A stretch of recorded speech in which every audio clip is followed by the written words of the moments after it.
নমস্কার বন্ধুরা, Sumita's kitchen cooking চ্যানেলে আপনাদের সবাইকে স্বাগত। আজকের রেসিপি ভেলপুরি। মেঘলা দিনের সন্ধ্যাবেলায় এরকম এক বাটি ভেলপুরি হয়ে গেলে সন্ধ্যাটা জমে ওঠে। আজ ভেলপুরি বানাতে প্রথমে একটা মিক্সিং বোল নিয়ে নিয়েছি। তাতে নিলাম এক বাটি মুড়ি,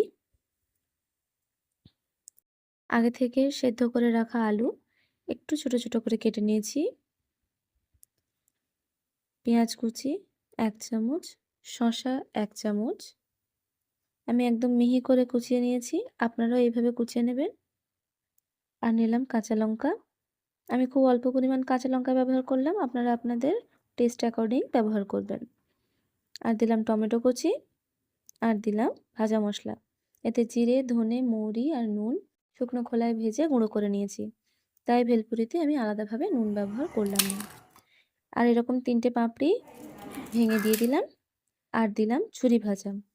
এবার দেব গন্ধরাজ লেবু, আমি গন্ধরাজ লেবু ব্যবহার করেছি, আপনারা পাতিলেবুরও ব্যবহার করতে পারেন, তবে সেক্ষেত্রে পরিমাণটা একটু কমিয়ে দেবেন। এবার বাটিটাকে ভালো করে ঘুরিয়ে ঘুরিয়ে এইভাবে মাখিয়ে নিতে হবে।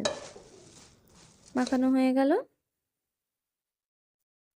এবার আমি এই বাটিতে সার্ভ করব। আমি এখানে বাটির ব্যবহার করলাম, আপনারা চাইলে কাগজের কোনও ব্যবহার করতে পারেন, এতে দেখতে একেবারে দোকানের মতো হবে। এবার গার্নিশের জন্য উপর থেকে একটু শসা পেঁয়াজ কুচি দিয়ে দিলাম, আর দেব টমেটো কুচি। দোকান থেকে তো আমরা অনেক রকমভাবে ভেলপুরি কিনে খাই, একবার এইভাবে ঘরে বানিয়ে দেখবেন, একদম দোকানের মতো স্বাদ হবে। এবার ওপর থেকে একটু ভাজা মশলা ছড়িয়ে দিলাম, আর দিলাম মিষ্টি চাটনি। এই চাটনিটা আপনারা আমার চ্যানেলেই পেয়ে যাবেন। যারা পাপড়ি চাটের রেসিপিটা দেখেননি তারা অবশ্যই দেখুন। এবার ওপর থেকে এইরকম 2টো পাপড়িও বসিয়ে দিলাম, আর তার উপরে একটু চাটনিও দিয়ে দিলাম, এতে পাপড়িটা খেতে খুব সুন্দর লাগবে।